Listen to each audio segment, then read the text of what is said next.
Assalamu alaikum guys, this is Usama from Yanzuz and today we will discuss about the hemodynamics disorders. So basically starting the hemodynamic disorders, health of cells and tissues, it depends on the circulation of blood.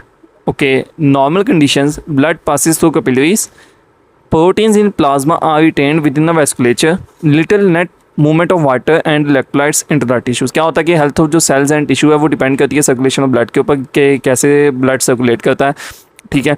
और जो normal condition होती है उसमें क्या होता है कि जो ब्लड पास करता है कैपिलरीज के अंदर से, ठीक है, उसमें क्या होता है जो प्रोटीन्स हैं प्लाज्मा के अंदर रिटेन आ जाती हैं वेस्कुलेचर के अंदर, और जो little net movement of water है और इलेक्ट्रोलाइट्स है वो इनटू द टिश्यूज़ होती है, ठीक हो गया। अच्छा, अगर इसमें डिस्टर्बेंस आ जाए तो लीड्स टू एडिमा हो जाता है, जिसमें क्या होता है जो किस वजह से होता है, leads to edema by hydrostatic pressure ज़्यादा हो जाए या प्लाज्मा प्रोटीन कंटेंट क्या हो जाए वो कम हो जाए, ठीक हो गया। अच्छा, उसके बाद अगर हम बात करते हैं haemostasis, what is haemostasis? Haemostasis क्या है? तो प्रोसेस ऑफ ब्लड क्लॉटिंग को हम कहते हैं हीमोस्टेसिस, ठीक हो गया। अगर हम प्रिवेंट्स, ये क्या होता है, prevents excessive bleeding after blood vessel damage. अगर किसी ब्लड वेसल के अंदर डैमेज आ जाए, ठीक है, तो उसमें से ज़्यादा खून बहने को रोकने के लिए जो अमल होता है उसे कहते हैं हीमोस्टेसिस, ठीक हो गया, प्रोसेस ऑफ ब्लड क्लॉटिंग। उसके बाद है थ्रोम्बोएम्बोलिज्म, एक ये टर्म है, ठीक है। थ्रोम्बोएम्बोलिज्म क्या है? मायोकार्डियल इन्फेक्शन करा देती है, ठीक है, पल्मोनरी एम्बोलिज्म करा देती है और सेरेब्रोवास्कुलर एक्सीडेंट करा देती है, ठीक हो गया। ये बेसिकली है क्या? थ्रोम्बोएम्बोलिज्म क्या? इनअप्रोप्रिएट क्लॉटिंग हो जाए, ठीक है, और उस जो क्लॉटिंग हुई है वो किसी अपनी ओरिजिनल जगह से किसी और जगह चले जाए। सपोज लेग के अंदर खुदा ना खासा किसी के एक क्लॉट बन गया, ठीक है, वो लेग जो लेग की वेसल थी उसके अंदर जो क्लॉट है वो वहाँ से माइग्रेट होकर कहीं दूसरी जगह मसलन बाजू में चले जाए, एब्डोमेन में चले जाए या किसी और हार्ट की तरफ खुदा ना खासा चले जाए, ठीक है, तो उसे हम कहेंगे थ्रोम्बोएम्बोलिज्म, ठीक हो गया। और ये बेसिकली क्या कराता है? ये मायोकार्डियल इन्फेक्शन करा देता है, ठीक है, पल्मोनरी एम्बोलिज्म करा देता है और सेरेब्रोवास्कुलर एक्सीडेंट यानी स्ट्रोक करा देता है, ठीक हो गया। अच्छा, उसके बाद हमारे पास टर्म है हाइपरीमिया, ठीक है। हाइपरीमिया क्या है? ये एक्टिव प्रोसेस है, ठीक है, रिजल्टिंग फ्रॉम दो चीज़ों से ये रिजल्ट करता है। एक आर्टिकुलर डायलेशन हो जाए और ब्लड इनफ्लो ज़्यादा हो जाए, ठीक है, आर्टरीज आपकी एक किस्म की डायलेट कर जाए, ब्लड इनफ्लो एक किस्म का ज़्यादा हो जाए, ठीक है, तो उस कंडीशन को क्या कहते हैं? हाइपरीमिया। और ये occurs in exercising skeletal muscles are at side of inflammation, ठीक है, लाइक आप एक्सरसाइज करते हैं आपकी मसल्स के अंदर, ठीक है, वो ज़्यादा उन्हें एनर्जी और न्यूट्रिएंट्स चाहिए होता है, ठीक है, तो वहाँ ब्लड का कैपिलरीज एक मतलब बहुत माइन्यूट ज़्यादा बन जाती हैं तो ब्लड वहाँ ज़्यादा आना शुरू हो जाता है, ठीक है, या आर्टिकुलर डायलेट आपकी कर जाती हैं, ठीक हो गया, तो ताकि ज़्यादा ब्लड वहाँ पहुँच सके और ज़्यादा उन्हें न्यूट्रिएंट्स मिल सकें, ठीक है। अच्छा, occurs at exercising skeletal muscle at site of inflammation, जहाँ इन्फ्लेमेशन हो जाए वहाँ भी हाइपरीमिया हो जाता है। हाइपरीमिक टिश्यूज़ क्या होते हैं? रेडर होते हैं because of environment with oxygenated blood. ज़ाहिर है जितना ज़्यादा ऑक्सीजनेटेड ब्लड होगा उतना ज़्यादा रेड कलर होगा, ठीक हो गया। अच्छा, उसके बाद है कंजेशन। कंजेशन क्या है? ये पैसिव प्रोसेस है resulting from impaired outflow of venous blood from a tissue.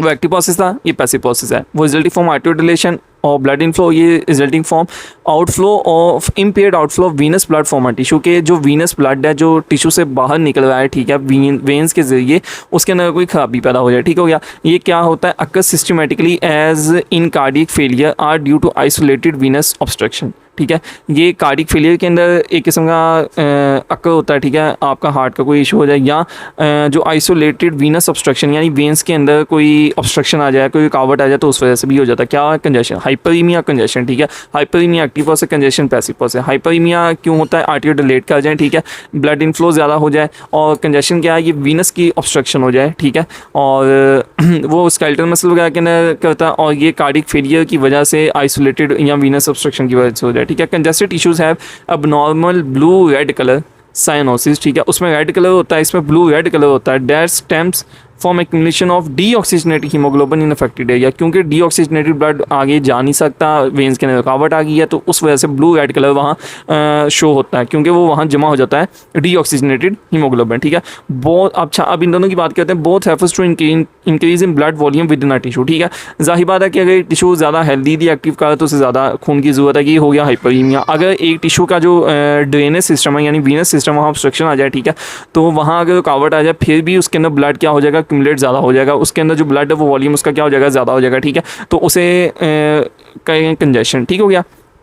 अच्छा, ये क्या है, एक्ट सर्फेसिस ऑफ, अच्छा, cut surfaces of hyperaemic and congested tissues feels wet and typically ooze blood. ठीक है, अगर आप हाइपरईमिक और जो कंजेस्टेड टिश्यूज़ हैं अगर इनके आप सरफेस को कट करें, ठीक है, तो आप देखेंगे कि वहाँ आपको वेट फील होगा और वो क्या करेंगे, टिपिकली यूज ब्लड, वहाँ से ब्लड निकलता हुआ फील होगा। उसका मतलब एक जगह से बहुत ज़्यादा मतलब किसी चीज़ का निकलना, जैसे पाइप के आप आगे वो प्रेशर अंगूठा रख दें, ठीक है, पाइप के अंदर से पानी निकला तो उसमें से वो प्रेशर से एक पानी निकले, यहाँ पाइप से वैसे जो पानी निकलता है प्रेशर से, वो आप कह लें ऊज़। ठीक है, अच्छा, उसके बाद है एक्यूट पल्मोनरी कंजेशन और एक क्रॉनिक पल्मोनरी कंजेशन। ठीक है, कंजेशन की आगे ये टाइप्स हैं। ठीक है, एक्यूट जो पल्मोनरी कंजेशन है ये क्या होता है, मार्क्ड बाय ब्लड एंडोग्ड एल्वियोलर कैपिलरीज। इसमें जो एल्वियोलर कैपिलरीज हैं वो ब्लड से भर जाती हैं। ठीक है, variable degree of alveolar septal oedema, इसमें बहुत सी तरह का एल्वियोलर सेप्टल एडिमा हो जाता है। ठीक है, इंट्रा एल्वियोलर हीमोरेज हो जाता है। ठीक है, एक्यूट पल्मोनरी कंजेशन क्या है, blood and caught alveolar capillaries हो जाती हैं, variable degree of alveolar septal oedema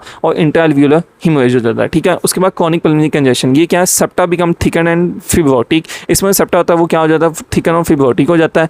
alveolar capillaries contain numerous macrophages laden with haemosiderin. जो एल्वियोलर कैपिलरीज होता है, ठीक है, वो जो न्यूमरस मैक्रोफेजेस को कंटेन करते हैं। ठीक है, और लेडन विद हीमोसाइडाइन यानी हार्ट फेलियर सेल्स से। ठीक है, direct from phagocytosed red cells. ठीक हो गया, alveolar capillaries contain numerous macrophages laden with haemosiderin direct from phagocytosed red cells. ठीक हो गया,